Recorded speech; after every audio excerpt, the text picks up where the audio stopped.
Assalamualaikum warahmatullahi wabarakatuh. Selamat pagi. Pada hari ini kita terpaksa ya harus melanjutkan pembelajaran kimia melalui daring karena kondisi yang tidak memungkinkan. Tapi saya harap kalian semua tetap sehat ya. Nah, pada pagi hari ini kita akan melanjutkan pembahasan tentang kesetimbangan, yaitu faktor yang mempengaruhi kesetimbangan.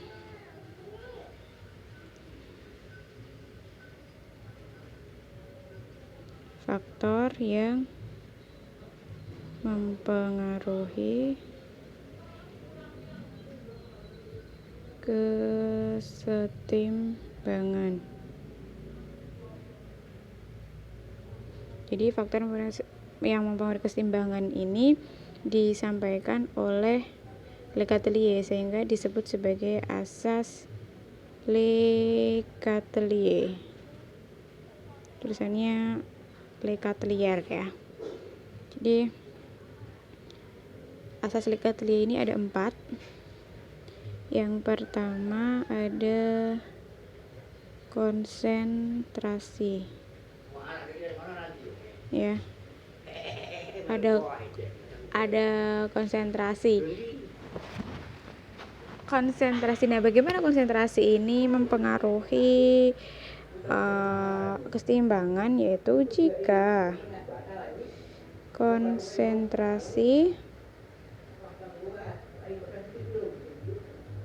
bertambah atau ditambah, maka kesetimbangan, saya singkat KSTB ya, bergeser ke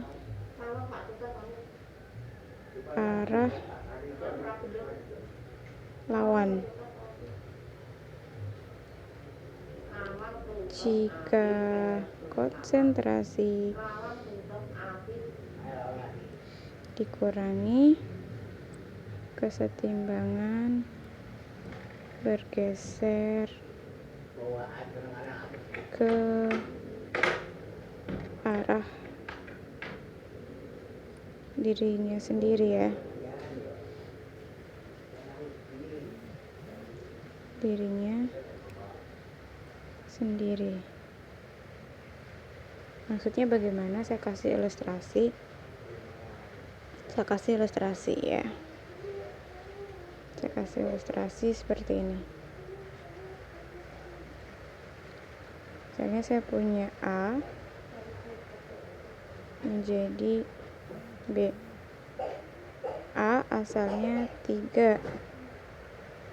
Ini juga 3. Ya. Nah, kalau ke dalam A ini ditambah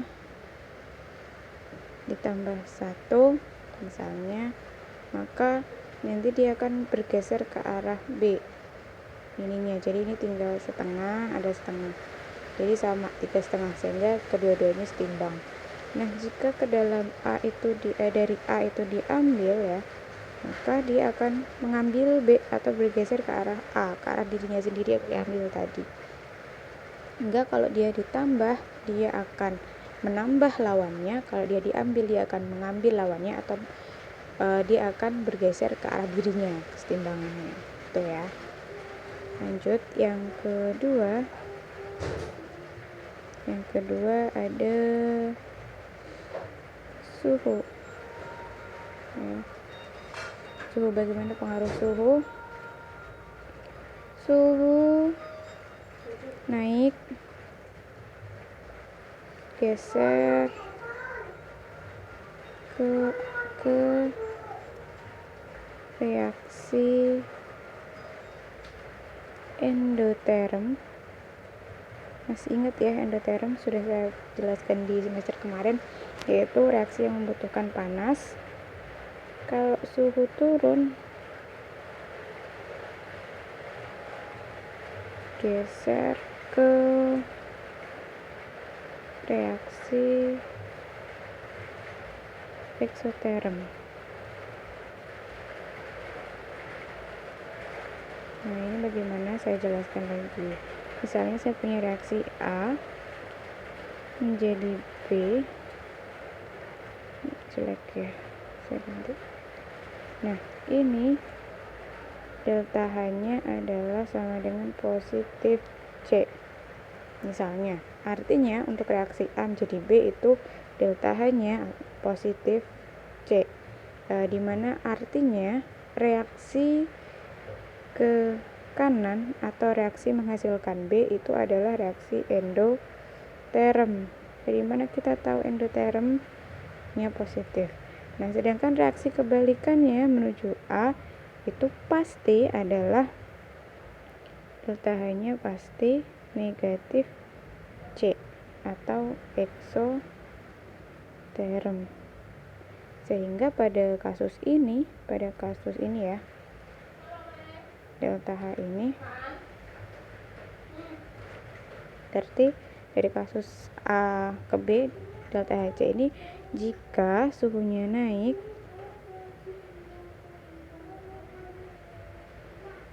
geser ke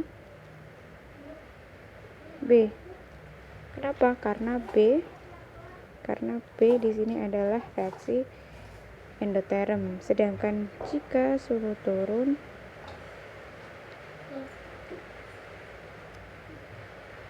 geser ke A, karena si A ini ke arah A itu kebalikannya negatif C. Nah, bagaimana yang ke dua suhu ya, yang ke tiga itu ada tekanan atau P dan volume atau V. Nah, ini berkebalikan, sehingga sebenarnya ada 4 faktor, tapi di sini saya jadikan 3 saja ya. Tekanan dan volume tuh berkebalikan sifatnya. Jika tekanan tinggi, nih saya bilang dulu ya, saya kasih ini dulu, P tinggi, ini sifatnya, maka V pasti rendah. Jadi kalau tekanannya tinggi, volumenya pasti rendah. Jika P rendah, maka V pasti tinggi ya. Nah, berlaku seperti itu, sehingga dalam pergeseran keseimbangan, jika P-nya tinggi atau V rendah atau V-nya rendah ya, ini pasal pertama, geser ke koefisien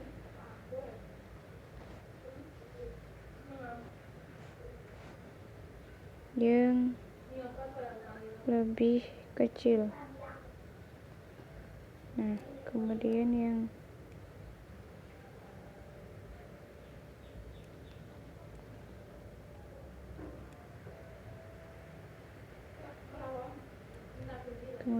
kedua, jika P rendah atau V tinggi, geser ke koefisien yang lebih besar. Nah, bagaimana itu maksudnya? Seperti ini. Saya punya contoh, misalnya ada 2A terurai, ini 2 ya, terurai menjadi B plus 2C. Kalian tahu koefisien itu mana ya? Koefisien itu angka depannya. Ini koefisiennya 2, ini 1, ini 2. Jadi yang di kiri ini koefisiennya sama dengan 2, sedangkan yang di kanan adalah 1 plus 2, 3 ya. Sehingga ini disebut koefisiennya lebih kecil, sedangkan ini koefisiennya jumlahnya lebih besar. Nah, pada kasus ini jika P atau tekanan diperbesar, maka geser ke jika P diperbesar, ya kan? Jika P tinggi atau besar, geser ke koefisien yang kecil, maka geser ke A. Karena A lebih kecil, di sini 2. Jika P tinggi, jika P diperkecil, maka geser ke B. Ya, kebalikannya. Karena di sini B3 ya. Jika V diperkecil, artinya V diperkecil kan sama dengan V diperkecil tuh sama dengan P diperbesar. Maka dia sama. Geser ke A. Jika V diperbesar, geser ke B. Itu ya. Nah, yang selanjutnya itu adalah katalis sebenarnya. Ada yang membahas tentang katalis. Nah, katalis ini tidak mempengaruhi kesetimbangan, dia hanya mempercepat kesetimbangan itu terjadi tapi tidak menggeser kesetimbangan. Itu ya. Demikian penjelasannya, sudah selesai sedikit saja. Terima kasih atas perhatiannya. Wassalamualaikum warahmatullahi wabarakatuh.